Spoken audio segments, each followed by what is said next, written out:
pujian, tapi kami tetap mau mencari Engkau, karena kami tahu bahwa setiap jerih payah kami dalam persekutuan dengan Tuhan tidak akan pernah sia-sia. Karena itu biarlah Kau berfirman di tengah-tengah kami melalui kebenaran firman hari ini. Biarlah setiap kami menyediakan tanah hati kami, dan biarlah tanah hati ini menjadi tanah hati yang subur dan siap untuk ditaburi kebenaran firman-Mu, sehingga benih itu boleh tumbuh berbuah dengan maksimal 100 kali lipat ganda. Di dalam nama Yesus Kristus kami berdoa dan mengucap syukur. Bersama kita katakan amin. Sebelum saudara duduk, berikan tepuk tangan sorak-sorai bagi Allah kita. Haleluya. Shalom. Shalom. Kalau disapa saudara harus jawab, karena shalom itu artinya damai sejahtera. Jadi waktu orang berkata shalom Elohim, saudara harus menjawab Elohim shalom, atau shalom saudara jawab shalom. Karena waktu orang menyapa saudara shalom, itu berarti dia mengucapkan berkat.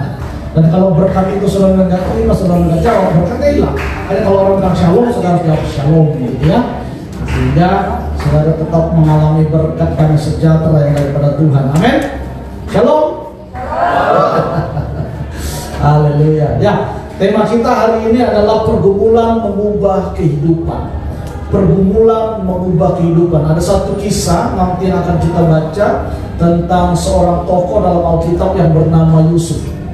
Kita tahu cerita ini bahwa bagaimana perjalanan seorang Yusuf, mulai dari anak yang disayang, anak yang dimanja, sampai pada akhirnya mengalami proses yang sedemikian rupa sehingga dia harus mengalami dijual, kemudian dia harus mengalami diperbudak, difitnah dan sebagainya, dan pada akhirnya proses-proses itu membawakan hasil. Karena itu saya mau beritahu kepada saudara, Tuhan itu nggak tertarik dengan hasil yang kita capai, dan Tuhan itu tidak bekerja dengan hasil yang kita capai. Tuhan itu tertarik dan bekerja pada proses yang kita alami. Amin. Karena hasil itu adalah hasil dari proses yang kita alami. Karena itu Tuhan itu selalu turut bekerja di dalam proses kita, dan di dalam proses itu Tuhan ada, ya. Dan ketika kita berhasil dalam proses itu, maka ada hasil yang kita capai. Karena itu saudara nggak usah takut dalam menghadapi proses. Saudara harus tetap kuat dan tetap percaya bahwa di dalam proses sekalipun Tuhan ada bersama-sama dengan kita. Amin. Ada satu kebiasaan orang Indiana, saudara, suku Indian yang ada di Amerika, ya, penduduk asli orang Amerika itu adalah penduduk aslinya adalah suku Indian, saudara, ya.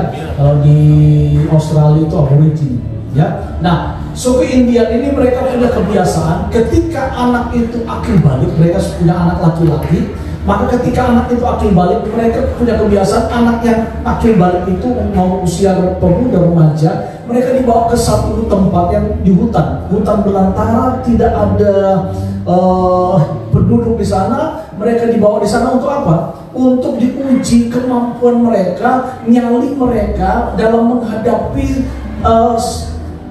tantangan yang ada, baik itu nanti binatang buas atau apa. Dan mereka dibawa pada waktu menjelang senja hari, saudara.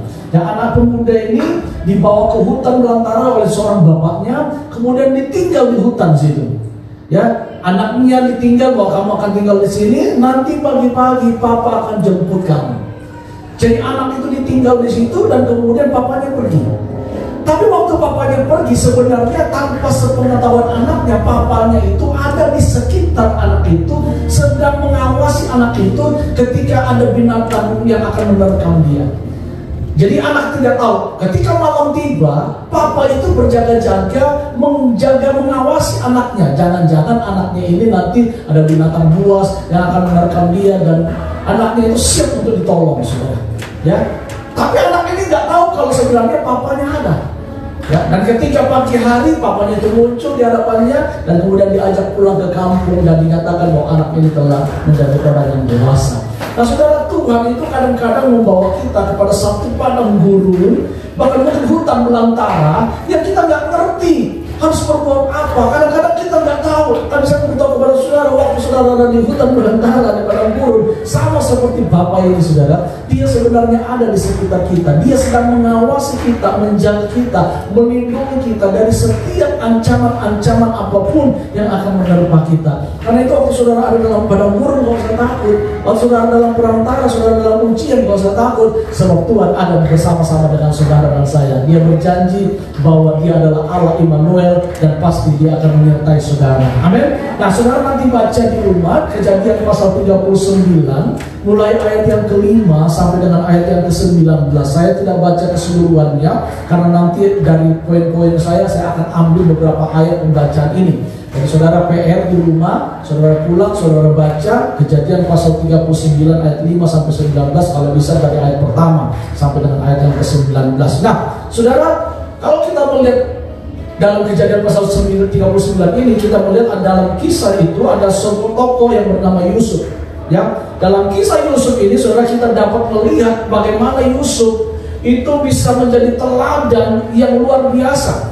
Dalam keadaan apapun, saudara, dia tetap setia kepada Tuhan. Walaupun dia mengalami berbagai hal yang buruk dalam hidupnya, ya, dia harus tetap percaya, tetap setia kepada Tuhan.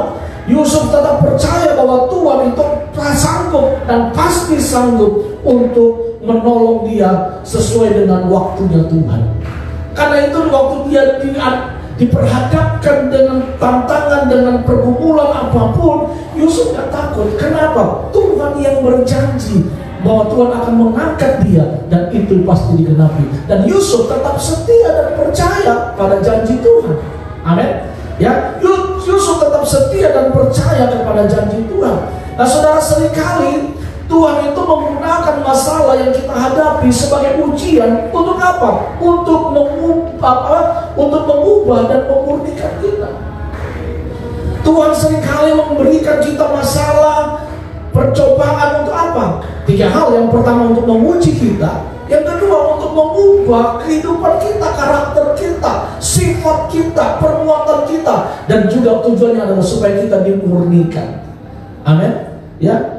Emas yang murni itu, saudara, emas yang mahal, yang murni itu nilainya tinggi. Kenapa? Karena melalui proses, namanya proses pengujian, proses perapian. Betul? Ya, tidak ada emas yang bagus tanpa melalui proses. Nah, kita kadang-kadang maunya bagus, mau mendapat sesuatu yang baik, tapi nggak mau melalui proses. Saudara, di dalam hidup ini tidak ada yang tidak melalui proses. Amin. Saudara, kalau lihat ini peti persembahan ini bagus, saudara jangan pikir peti ini tiba-tiba jadi begini. Enggak, ini melalui proses. Mulai dari pengambilan kayu di hutan, saudara, ya, kemudian diolah menjadi kayu, dan kemudian dibentuk menjadi ini, dilapisi lagi dan sebagainya, akhirnya menjadi indah. Ya, gedung yang kita masuk saat ini, yang kita pakai hari ini, saudara, nggak tiba-tiba sekonyong-konyong langsung jadi seperti ini, bagus, mewah. Tidak, ada proses yang dilaluinya. Ya, dan seluruh kehidupan ini memiliki proses. Ya, kehidupan kita mempunyai proses, kerohanian kita juga ada proses, saudara. Dan karena itu waktu saudara diproses Tuhan, diuji Tuhan, gak usah takut, karena saya percaya Tuhan punya tujuan untuk mengubah kita dan memurnikan kita supaya kita semakin hari semakin layak dan berkenan kepada Dia. Amin. Haleluya. Nah, karena itu saudara, kita akan belajar hal-hal apa saja yang dapat kita teladani dari seorang yang bernama Yusuf ini. Ada 3 hal yang akan saya bagikan kepada saudara mengenai apa yang kita baca, apa saja yang dapat kita teladani dari kehidupan Yusuf. Yang pertama, saudara, kita belajar dari kehidupan Yusuf adalah Yusuf ini, saudara, dalam menghadapi pergumulan, menghadapi godaan, dia itu kuat. Ya, yang pertama yang kita belajar adalah pergumulan menghadapi godaan. Pergumulan menghadapi godaan. Kalau kita baca di dalam Kejadian pasal 39 ayat yang ke-7 sampai dengan ayat yang ke-10, saudara. Kejadian 39 ayat yang ke-7 sampai dengan ayat yang ke-10, demikian firman Tuhan. Selang beberapa waktu istri tuannya memandang Yusuf dengan berahi, Lalu katanya, marilah tidur dengan aku. Tetapi Yusuf menolak dan berkata kepada istri tuannya itu, dengan bantuan tuanku, aku tidak lagi mengatur apa yang ada di rumah. Tuanku tidak lagi mengatur apa yang ada di rumah ini, dan ia telah menyerahkan segala miliknya kepada kekuasaanku. Bahkan, ya, di rumah ini ia tidak lebih besar kuasanya daripadaku, dan tiada yang tidak diserahkannya kepadaku selain daripada engkau, sebab engkau istrinya. Bagaimanakah mungkin aku melakukan kejahatan yang besar ini dan berbuat dosa terhadap Allah?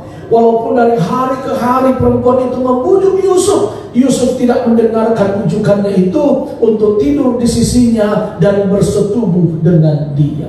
Saudara, kalau kita melihat Yusuf ini bukan orang yang abnormal, ya. Dia orang laki-laki tulen, normal, saudara. Perjaka ting-ting, saudara, ya. Alkitab berkata wajahnya itu kemerah-merahan. Saudara, laki-laki sejati nih Yusuf. Saudara bayangkan, kalau laki-laki digoda oleh seorang wanita, siapa yang tahan, saudara? Tapi Yusuf itu luar biasa. Prinsip hidupnya itu luar biasa. Ketika dia menghadapi pergumulan dalam godaan Tante Potifar, ya Tante Po itu, saudara, ya, dia tidak terpengaruh. Saudara, saya mau beritahu kepada saudara, Tante Potifar itu bukan wanita yang jelek loh, saudara. Itu wanita cantik, karena dia istri pejabat. Rata-rata istri pejabat itu zaman dulu itu cantik-cantik, saudara. Karena dia melihat mana yang cantik, dia ambil menjadi istrinya. Ya, dan ini kepala penjara, saudara. Pokoknya dia pemimpin pasukan Firaun. Ya, dan saya percaya istrinya itu cantik. Mungkin bodinya zaman-zaman dulu kan bodinya bagus-bagus, saudara. Ya, karena tidak makan-makan yang sembarang-sembarang siap saji kayak zaman sekarang, gitu. Ya, zaman-zaman dulu wanita-wanita dulu bodinya bagus-bagus. Kalau saudara nonton film-film zaman-zaman dulu, entah itu Mahabharata atau masalah film-film apa gitu, saudara, itu kan bodinya bagus-bagus, saudara, ya.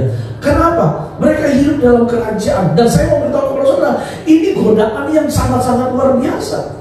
Yusuf seorang pria yang perjaka, pria perjaka ting-ting. Gua gairah, bahasanya kan anak muda itu gairahnya, waduh, saudara, luar biasa, gitu. Makanya Rhoma Irama membuat lagu darah muda, darahnya para remaja yang selalu merasa gagah, tak pernah mau mengalah. Masa muda, masa yang berapi-api terlalu. Ya, saudara. Nah, anak muda itu, aduh, saudara, gelora di dalam dirinya itu begitu berapi-api, semangatnya luar biasa. Apalagi lihat wanita cantik, terus ada kesempatan, semua orang gak ada, cuma berdua. Siapa yang tahu? Cukup rahasia berdua. Zaman sekarang kalau dikasih kayak gitu, saudara, sudah dimanfaatkan, aji mumpung. Ya, tapi Yusuf itu luar biasa. Dia itu bukan takut terhadap dosa yang dilakukan terhadap Uria sebagai suaminya. Dia bukan takut kepada Uria. Wah, nanti kalau saya tidurin istrinya, waduh, bagaimana saya dengan Uria, saya gak enak. Bukan. Tapi yang lebih penting yang Yusuf miliki, prinsip hidup yang dia miliki itu luar biasa. Dia bilang begini, saudara, dia itu lebih takut kepada Tuhan daripada manusia. Itu yang luar biasanya, saudara. Dalam menghadapi pergumulan godaan yang begitu hebat, Yusuf itu lebih memilih takut pada Tuhan. Sekalipun ada kesempatan, sekalipun ada peluang, tapi Yusuf lebih memilih takut kepada Tuhan daripada manusia. Saudara, Yusuf itu digodai untuk berbuat dosa oleh istri Potifar. Ketika Yusuf sudah menjadi tangan kanan Potifar dan memiliki kehidupan yang nyaman. Ya, wah, kalau kayak gini punya kedudukan, saudara, saya mau beritahu kepada saudara bahwa justru godaan itu terkadang datang ketika apa? Ketika kita sedang berada dalam kehidupan yang nyaman dan damai. Betul? Ya. Kalau coba suami istri, ketika waktu pertama menikah gak punya apa-apa, sama-sama setia, makannya berdua, sepiring berdua, saudara ya. Ya, nanti kalau sudah punya semakin diberkati mulai aneh-aneh. Makan sendiri, cuci sendiri, minum sendiri, semuanya sendiri. Gitu ya. Kenapa? Suami kerjakan luar kota, lembur jarang. Ya kalau suami yang nggak benar, dia nggak bersungguh-sungguh dengan Tuhan, bahaya. Makanya Alkitab bilang begini, suami istri nggak boleh berpisah terlalu lama, kecuali karena sepakat dan karena mau berdoa. Ya, karena apa? Pria itu, saya mau beritahu kepada saudara, pria itu kelemahannya itu di situ, di wanita. Ya, dan saya mau beritahu kepada saudara, Yusuf ini luar biasa. Sekalipun dia punya jiwa darah muda, tapi dia tetap bisa mengendalikan dirinya. Saudara, dia sudah punya posisi. Kalaupun misalnya dia melakukan hal itu, dia mengikuti keinginan Tante Po, siapa yang tahu? Gak ada, cuma berdua. Loh, saya mau beritahu kepada saudara, kalau tadi kita baca, Yusuf itu digodai bukan cuma sekali loh, dikatakan berhari-hari. Betul? Ya, ayat 10 kan dibilang begitu, berhari-hari, ayat 10. Walaupun dikatakan apa? Dari hari ke hari, perempuan itu apa? Membujuk Yusuf dari hari ke hari. Kalau kita tahu ada lagu menghitung hari, detik demi detik. Nah itu Tante Po, kalau zaman itu lagu itu sudah ada, menghitung hari, detik demi detik. Tunggu kesempatan peluang ada. Sup, sini dong Sup, tolong tante belakangnya pegel. Sup, tolong dong Sup, tolong tante ini nggak bisa kancing baju di belakang, tolong ya Sup. Godaannya pasti saudara sering, ya kecil sering dilakukan. Tapi saudara, walaupun setiap hari Yusuf digoda, Yusuf tidak makan kesempatan itu, dia tidak ambil. Dia bilang apa? Aku lebih takut kepada Tuhan. Saudara, di tengah-tengah kehidupan kita di dunia yang saat ini terus berkembang, godaan itu banyak, saudara. Orang itu bisa jatuh bukan pada waktu dia lagi susah, justru pada waktu dia dalam zona nyaman, itu orang gampang sekali jatuh. Satu kali ada seekor monyet, dia lagi bergelantungan di atas pohon, saudara ya. Wah, di atas pohon bermain-main, lalu ada dua angin topan dan angin sepoi-sepoi.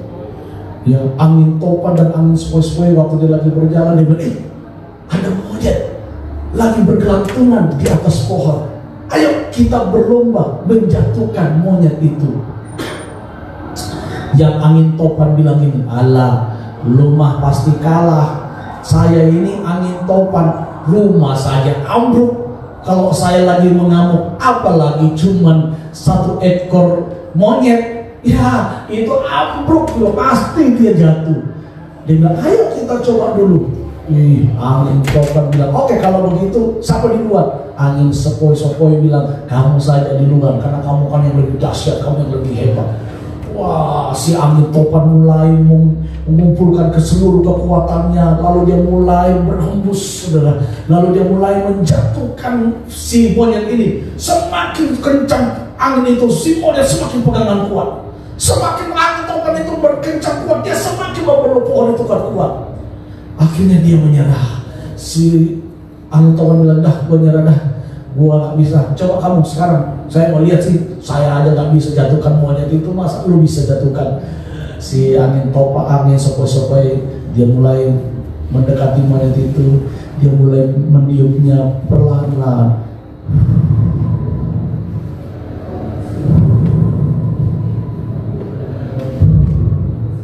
Monyetnya mulai ngantuk dan akhirnya tidur dan jatuh. Saudara, bukan badai yang besar yang membuat kita jatuh, tapi badai yang kecil. Rasa nyaman itu bahaya, saudara. Makanya kita nggak boleh terlalu ada di zona nyaman. Amin. Kadang-kadang kita perlu diuji Tuhan, dicobai Tuhan untuk apa? Untuk kembali memurnikan motivasi kita di hadapan Tuhan. Saudara, di dalam kita menghadapi ujian Tuhan, di dalam kita menghadapi godaan, saudara, itu kita perlu apa? Iman dan percaya kepada Tuhan. Iblis itu gak suka kalau kita ini anak-anak Tuhan hidupnya diberkati. Dia gak suka. Makanya dia seringkali menjatuhkan kita. Yesus saja dicobai oleh iblis, sudah ya. Kemarin saya sampaikan minggu lalu dalam Matius pasal yang keempat, Yesus itu dicobai oleh iblis, dibawa kepada gurun oleh roh untuk apa? Dicobai oleh iblis. Nah, kalau kita tidak kuat dalam pencobaan, jatuh, saudara.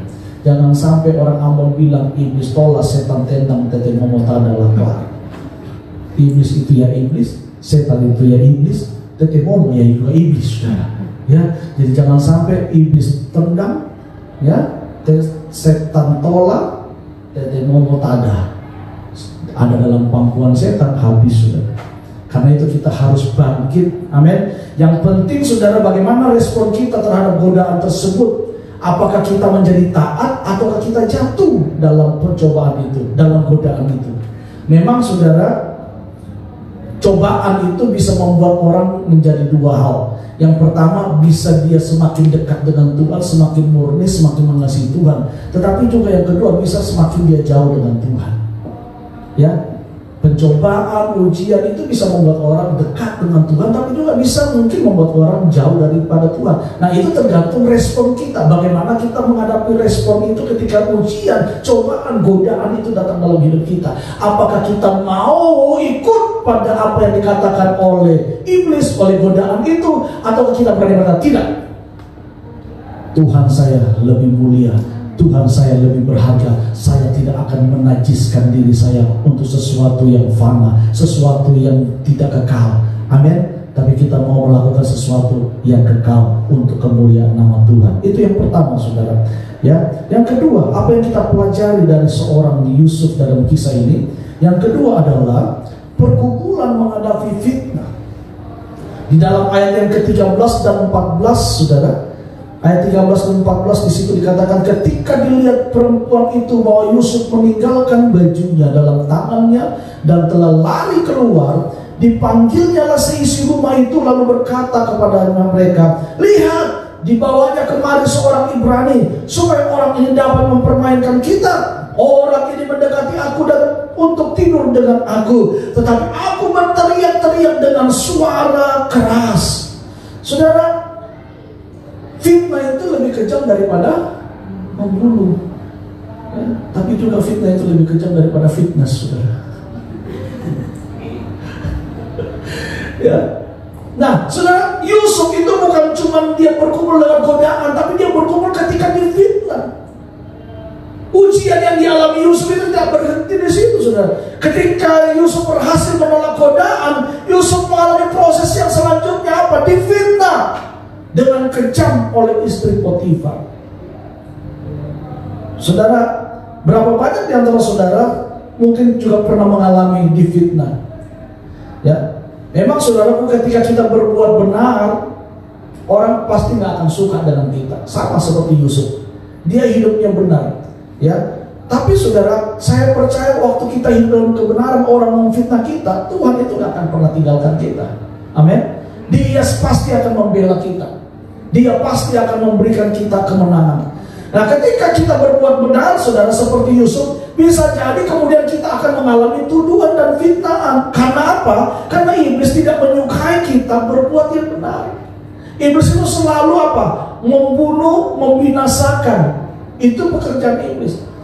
Iblis itu bapak segala pendusta. Makanya ahli berdusta, ahli memfitnah itu iblis. Nah, kadang-kadang saudara, orang itu bisa dimanfaatkan iblis untuk memfitnah kita. Mungkin karena kita hidup benar. Tapi walaupun kita difitnah, karena kita melakukan kebenaran, gak usah takut. Alkitab bilang gini, kalau kita menanggung beban karena kita memikul salib, maka kita akan menerima mahkota. Amin. Tapi kalau kita menanggung beban bukan karena memikul salib, ya, karena dosa, kan beban itu karena pertama karena dosa, yang kedua beban itu karena Tuhan yang izinkan. Dalam Matius pasal yang ke-11 ayat 29, pikulah kuk yang kupasang, ya, dan belajarlah kepadaku, supaya apa? Sebab kuk yang kupasang itu ringan dan bebanku pun ringan, kata Tuhan Yesus, kan begitu. Jadi ada beban yang memang Tuhan taruh dalam hidup kita, dan itu seizin Tuhan. Tetapi itu akan membawa kita kepada satu kedamaian, itu akan membawa kita pada satu ketenangan. Tapi ada satu beban yang bukan dari Tuhan. Apa itu? Dosa. Marilah kita menanggalkan segala beban yang membintangi kita, kata Paulus. Apa itu? Dosa. Itu harus ditanggalkan. Tapi kalau itu beban dari Tuhan, itu akan membawa kita pada satu kehidupan yang lebih baik. Ya, kalau saudara baca, coba kita lihat ya, mumpung kita tadi saya singgung, Matius pasal yang ke-11 tadi, ayat 29. Matius pasal yang ke-11, ini ayat saudara pasti sudah hafal, tapi gak apa-apa kita baca. Ayat 29 dikatakan apa? Pikulah kuk yang kupasang dan belajarlah padaku, karena aku lemah lembut dan rendah hati, dan jiwamu pun akan mendapat ketenangan. Ini beban yang dari Tuhan. Beban yang dari Tuhan yang diberikan kepada kita itu saudara lembut. Amin. Dia akan memberikan kita pada apa? Hati yang tenang. Jiwa kita akan mendapatkan damai. Itu beban dari Tuhan. Nah, dikatakan pikulah kuk yang kupasang. Saudara, di Israel zaman dulu itu ketika petani mau melakukan pembajakan di sawah atau di ladang, mereka itu biasanya memakai 2 lembu. Biasa kalau saudara ada di kampung atau di desa, saudara lihat biasanya petani kalau dia mau membajak sawah kan biasanya paling sering itu kita lihat dia memakai 2 ekor kerbau atau lembu atau sapi, betul? Jarang pakai 1, pakai 2. Nah, kenapa saudara? Yesus bilang begini, pikulah kuk yang kupasang dan belajarlah kepadaku. Saya minta tolong satu siapa? Ini siapa sih? Evan. Tolong Evan sini. Ini anak ganteng. Oke. Nah, Yesus bilang gini, pikulah kuk yang kupasang dan belajarlah kepadaku. Nah, zaman dulu saudara, orang Israel itu ketika dia membajak sawah, dia memakai 2 ekor binatang atau lembu, saudara ya. Nah, lembu yang pertama itu adalah lembu yang sudah terlatih. Lalu lembu yang satu itu adalah lembu yang belum terlatih. Nah, Yesus bilang belajarlah kepadaku. Yesus itu mengumpamakan dirinya adalah lembu itu, saudara. Lembu itu yang sudah terlatih, lalu dia meletakkan kuk kepada lembu yang belum terlatih. Belajarlah kepadaku. Dan biasanya lembu yang belum terlatih itu dia mengikuti lembu yang sudah terlatih. Ya, kalau lembu itu berjalan, maka yang belum terlatih ini dia akan berjalan dan dia nggak akan bisa bergerak sendiri. Kenapa? Dia ada kuk yang mengikat dia. Dia nggak bisa jalan sendiri, dia nggak bisa lari sendiri karena ada kuk yang mengikat dia. Ya, coba kamu berusaha melepaskan diri, tak bisa. Ya, nah kuk ini mengikat kita. Nah, tapi ada banyak orang Kristen merasa ketika Tuhan memberikan dia kok beban, mereka pikir aduh kok susah, kok berat. Padahal itu beban itu tidak membawa kita pada kehancuran. Beban itu membawa kita pada pemulihan. Beban itu membawa kita pada damai sejahtera. Jadi waktu kita jalan bersama dengan Tuhan enak sebenarnya. Tapi ada beban yang memang harus disingkirkan. Apa itu? Dosa. Nah, kalau dosa itu harus dibuang, gak boleh. Tapi kalau beban yang daripada Tuhan, kuk yang daripada Tuhan yang dipasang itu, saudara, itu akan membuat kita terlatih, membuat kita menjadi orang-orang yang luar biasa. Amin. Ya, karena itu jangan pernah berontak. Ya, itu yang Tuhan mau. Nah, saudara, belajar kepada Yesus. Yusuf ini, saudaraku, sekalipun dia difitnah, dia diberitakan sesuatu yang tidak benar, tapi Yusuf tetap memiliki satu hati yang luar biasa. Dia punya respon yang luar biasa terhadap fitnah itu. Dia tidak melihat fitnah itu sebagai sesuatu yang bagaimana, bahkan dia tidak membela dirinya. Dia menerima itu dan dia tetap bergumul dalam keadaan itu. Sekalipun resikonya dia harus masuk dalam penjara. Tapi kita lihat dari proses dia difitnah itu, dia dimasuk ke dalam penjara. Di penjara itulah puncak akhir dari pergumulan hidup yang dia lalui, dan akhirnya dia mencapai puncak apa yang Tuhan janjikan, menjadi orang yang hebat, pemimpin nomor 2 di Mesir setelah Firaun. Amin. Saudara, Yusuf itu memberi teladan bahwa respon yang benar diperlukan dalam pergumulan menghadapi fitnah. Kalau saudara difitnah orang, jangan salahkan orangnya, jangan musuhi orangnya. Amin. Doakan orangnya. Sebab Alkitab bilang musuh kita bukan darah dan daging, tapi penguasa-penguasa udara, roh-roh jahat. Amin. Manusia itu ciptaan Tuhan. Sejelek-jeleknya orang itu jangan dibilangin dasar. Kalau saudara difitnah, ya dasar memang sudah jelek, hitam, bulu, gak tahu diri, gak tahu Tuhan. Itu gak akan datangkan berkat. Kalau saudara difitnah, Tuhan terima kasih, ini tanda bahwa saya akan naik kelas. Amin.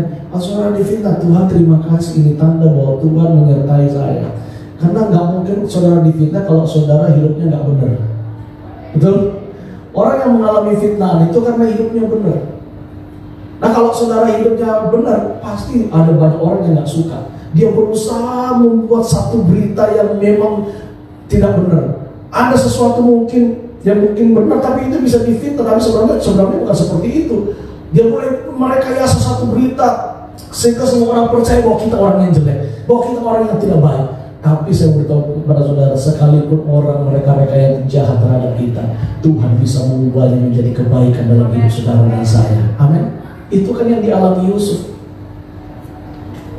Ya, itu yang dialami Yusuf. Tuhan begitu luar biasa. Saya berharap saudara mengerti bahwa kita bisa saja mengalami pergumulan difitnah orang, tetapi saudara, waktu saudara difitnah, saudara gak usah takut.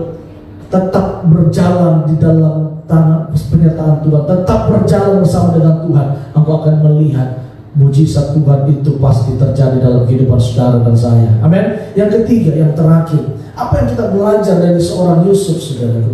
Yang ketiga, yang terakhir kita belajar dari seorang Yusuf adalah pergumulan menghadapi penjara. Dalam Kejadian pasal 39 ayat yang ke-20, Alkitab berkata demikian. Kejadian pasal 39 ayat yang ke-20, lalu Yusuf ditangkap oleh tuannya dan dimasukkan ke dalam penjara, tempat tahanan-tahanan raja dikurung. Demikianlah Yusuf dipenjarakan di sana. Saudara lihat, gak cukup sampai digodai, difitnah, tapi dipenjara juga, saudara. Bagaimana Yusuf bergumul untuk hal-hal itu, tapi dia tetap keluar sebagai pemenang. Itu yang luar biasa, saudara. Ya, Yusuf dimasukkan dalam penjara karena difitnah oleh tante Potifar. Tapi saudara, luar biasa, di dalam penjara itu Yusuf belajar juga.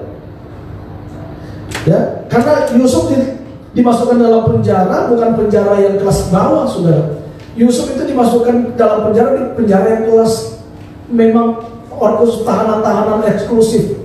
Karena di dalam situ kepala juru minum, kepala juru rotinya Firaun, kan, betul ya? Jadi di situ juga tanpa Yusuf sadari itu ada rencana Tuhan. Kenapa? Lewat dia di penjara situ dia belajar politik juga. Dia belajar politik dari orang-orang ini, juru campur minum, juru rotinya Firaun. Banyak bercerita, kan? Di dalam penjara itu dia cukup lama, saudara, 7 tahun. Dia di penjara, di situ dia belajar. Ya, saudara, karena itu kita perlu belajar dalam hidup kita. Amin. Sekalipun Tuhan mengizinkan kita dalam penjara, mungkin sepertinya kita nggak bisa berbuat apa-apa, tapi belajarlah tenang dan belajar untuk mencari kehendak Tuhan. Yusuf mengalami ganjaran dan hukuman atas perbuatan yang tidak pernah dia lakukan. Tapi luar biasanya, saudara, Yusuf itu tidak kecewa. Yusuf tidak menjadi marah atau bahkan dia menyalahkan Tuhan atas apa yang terjadi dalam hidupnya. Tapi dia menerimanya dengan bersukacita dan bersyukur. Kalau Yusuf berontak, dia tidak mau melewati semua pergumulan itu, Yusuf gak akan jadi orang hebat, saudara. Ya, walaupun dia dapat mimpi pertama bahwa Tuhan mengangkat dia tinggi, ya, berkas-berkas kakak-kakaknya semua, bahkan bapaknya sujud menyembah dia.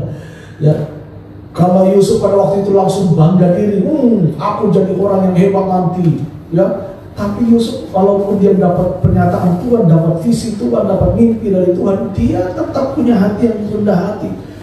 Diproses, dia nggak pernah menyalahkan saudara-saudaranya. Bahkan saudara, kalau kita baca dalam kisah selanjutnya, bagaimana ketika saudara-saudaranya datang kepada Yusuf karena mereka juga kelaparan dan kehabisan bahan makanan di tempat mereka berasal. Waktu saudara-saudaranya ketemu dengan dia, Yusuf tahu, ini saudara-saudara saya. Ya, Yusuf malah apa? Dia bisa mengampuni saudara-saudaranya. Waktu itu saudaranya sudah ketakutan, saudara-saudaranya sudah ketakutan. Dulu jangan-jangan kita dibantai nih, karena sekarang dia sudah jadi orang petinggi di Mesir. Dia sudah jadi orang hebat. Waduh, kalau dia bantai kita habis nih. Karena kita sudah melakukan kesalahan, dulu kita mau membunuh dia. Wah, saudara-saudaranya sudah takut semua. Tapi apa yang dikatakan Yusuf? Tidak, kamu mereka-reka yang jahat terhadap aku, tapi Tuhan mengubahnya menjadi kebaikan. Loh, orang kalau penuh dengan kasih, saudara, difitnah sekalipun dalam penjara, sekalipun dalam ujian apapun, dia nggak pernah menyalahkan keadaan, nggak pernah menyalahkan orang, tapi dia selalu melihat dari sisi yang baik, bahwa Tuhan di balik semua ini ada maksud dan tujuan Tuhan yang mulia. Amin. Amin, saudara. Ya, kita ini maunya instan, tapi nggak mau proses. Ya, kita maunya instan, terjadinya cepat, berdoa kalau bisa cepat dijawab, masalah kalau bisa cepat berlalu. Saudara, kita boleh kayak gitu kan? Tapi sebenarnya kalau bolehlah saudara kita seperti itu, tapi sebenarnya kalau Tuhan izinkan kita mengalami proses yang panjang, bersyukur saja. Karena semakin lama proses itu, semakin baik hasil yang dihasilkan. Betul? Ya. Karena itu saudara, hal itu kita perlu belajar bahwa seringkali hal-hal buruk yang kita alami juga sekaligus merupakan ujian dari Tuhan. Karena Tuhan ingin apa? Kita memiliki karakter seperti Kristus. Makanya Tuhan uji kita, Tuhan bawa kita kepada hal-hal proses yang luar biasa. Tujuannya apa? Supaya kita menjadi sama seperti Kristus. Mengapa? Karena saudaraku, Tuhan itu mau kita menjadi manusia-manusia yang luar biasa, memiliki karakter Kristus. Karena itu saya ada tulis di sini, saudara. Sama-sama coba kita baca di slide yang ke nomor 12. Sama-sama baca. 2, 3. Jangan jadi manusia instan yang mau mudahnya saja. Jadilah manusia instan yang sukses karena proses. Amin. Sesuatu yang instan memang juga melalui proses, tetapi tidak akan baik. Prosesnya ada, tetapi tidak tahan lama. Mie instan baik untuk dimakan pada saat tertentu, pada waktu memang kelaparan dan tidak ada lagi itu pertolongan pada kelaparan. Ya, bolehlah makan mie instan. Tapi kalau sering-sering terus, rusak hidup kita, betul? Penyakit. Karena itu ada campuran-campuran apa gitu, saudara ya, yang bisa tidak baik buat tubuh kita. Sesuatu yang instan itu memang ada prosesnya, tapi sesuatu yang instan dia prosesnya tidak lama. Saudara bikin mie instan dengan bakmi, sama-sama mie, tapi beda dengan bakmi dengan mie instan. Kalau saudara bikin bakmi itu beda. Saudara harus pergi ke pasar, saudara beli daging, saudara harus bikin bumbunya sendiri dan sebagainya. Prosesnya lama. Tapi dibanding dengan mie instan dengan bakmi, mana lebih baik? Lebih baik bakmi. Prosesnya lama, tetapi saudara baik buat tubuh kita. Nah, banyak kita tidak mau mengalami proses dalam hidup kita, tapi maunya menjadi orang yang hebat. Nggak bisa. Proses itu tidak akan pernah lepas dari kehidupan kita. Dan kalau saudara diproses oleh Tuhan, tidak usah takut, supaya saudara menjadi orang-orang yang mulia di hadapan Tuhan. Amin. Amin, saudara. Nah, saudara yang dikasih dalam Tuhan, mengalami hal yang buruk memang tidak mengenakan, tetapi waktu saudara berjalan dengan Tuhan, sekalipun itu buruk bagi manusia, tapi di balik apa yang buruk bagi manusia, di balik itu ada kemuliaan yang Tuhan berikan bagi saudara. Amin. Itu yang kita alami dalam hidup kita. Karena itu saudara, jangan pernah takut dengan proses. Dalam pergumulan apapun, saudara, bahwa pergumulan itu mengubah kehidupan kita. Amin. Pergumulan itu mengubah sifat kita. Pergumulan itu mengubah karakter kita. Karena itu waktu saudara menghadapi pergumulan, apapun pergumulan saudara, bersyukur. Tuhan, terima kasih, Engkau mengizinkan aku ada dalam pergumulan yang berat. Engkau ada mengizinkan aku dalam pergumulan seperti ini, karena saya tahu Engkau melihat kemampuan dalam hidupku. Sebab Alkitab berkata dalam 1 Korintus bahwa Tuhan itu tidak pernah memberikan kita pencobaan-pencobaan apa yang melebihi daripada kekuatan kita. 1 Korintus berapa? Ada yang tahu? 1 Korintus pasal 10 ayat 13 ya.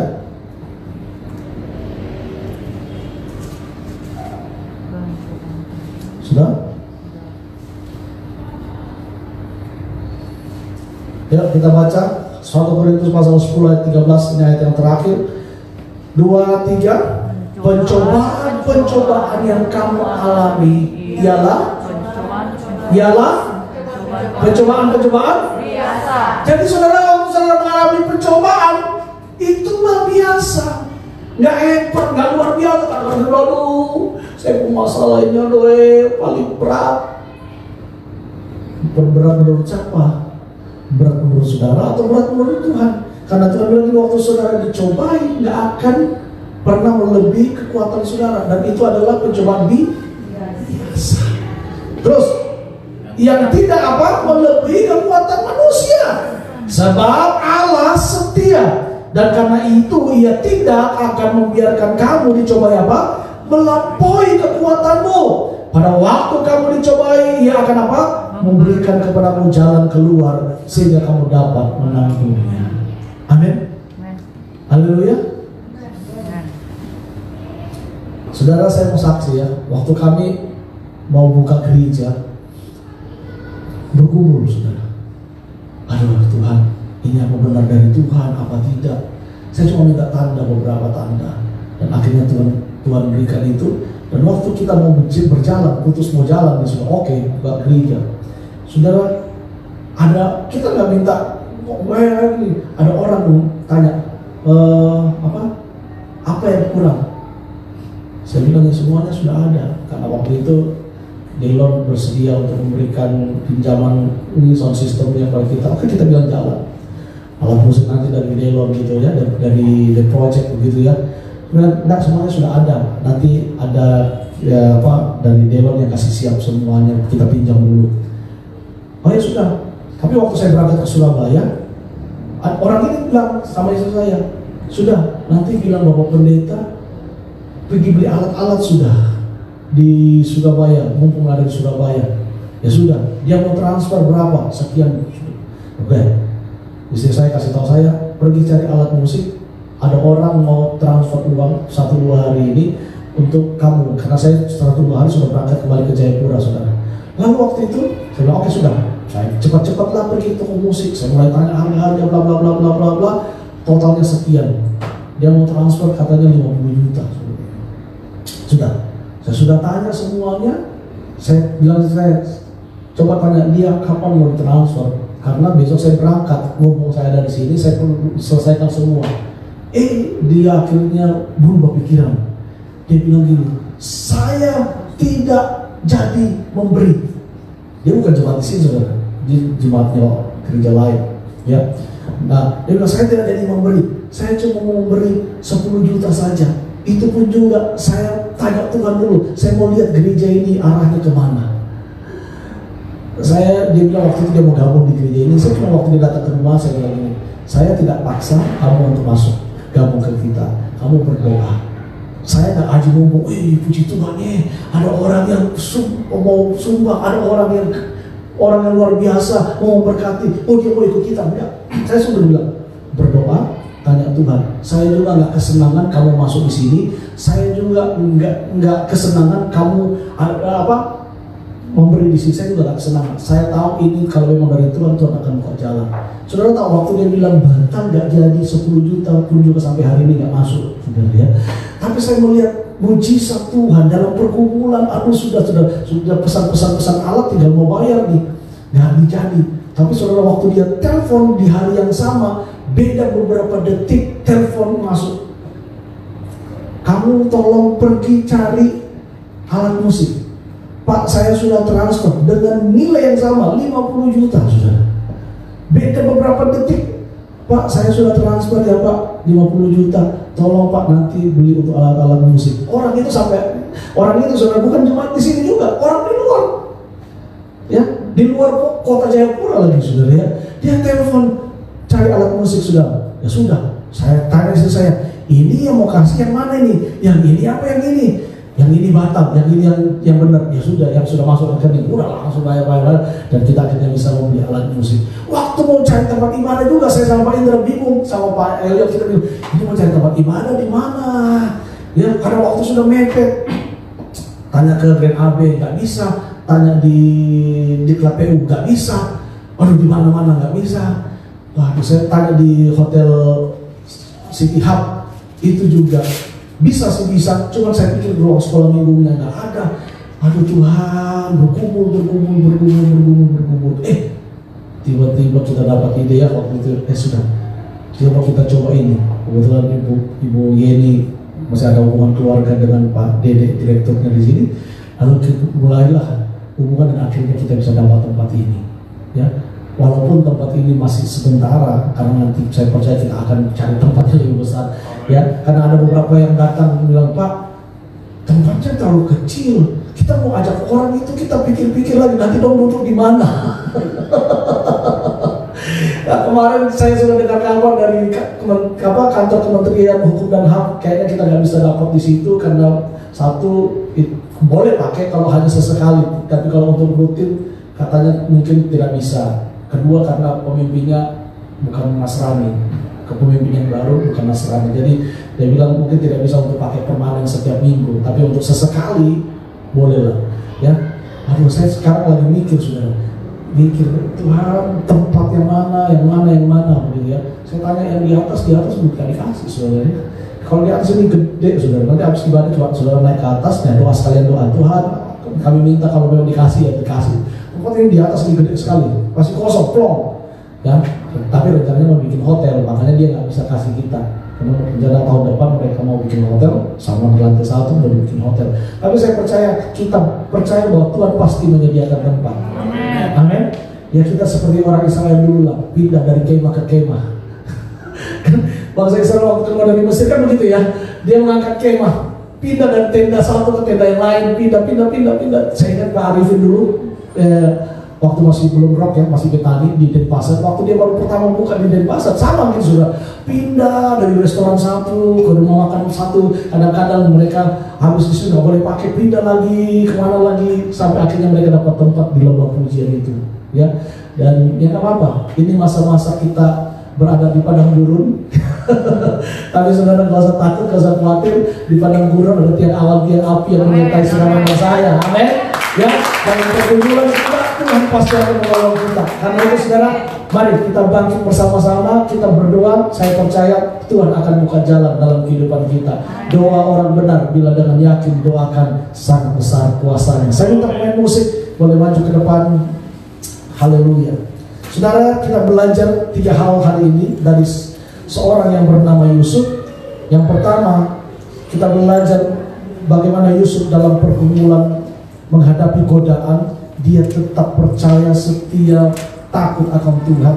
Dan pergumulan ketika dia difitnah, dia tetap melihat segala sesuatunya dari pandangan Tuhan, tidak meresponi dengan negatif, tapi dia meresponi dengan yang baik. Dan pergumulan ketika dia dalam penjara, dia tetap bisa bersyukur. Justru di dalam penjara itu Tuhan mengangkat dia. Saudara, saya nggak tahu apa yang saudara gumulkan hari ini, tapi percayalah, walaupun saudara dalam lembah-lembah kekelaman, Tuhan ada di sana. Tuhan ada menopang saudara, ada mengawasi saudara.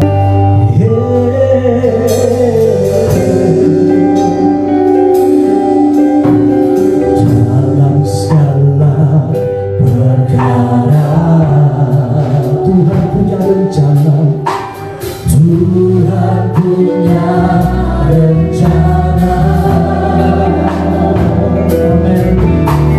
yang lebih besar dari semua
Ku tak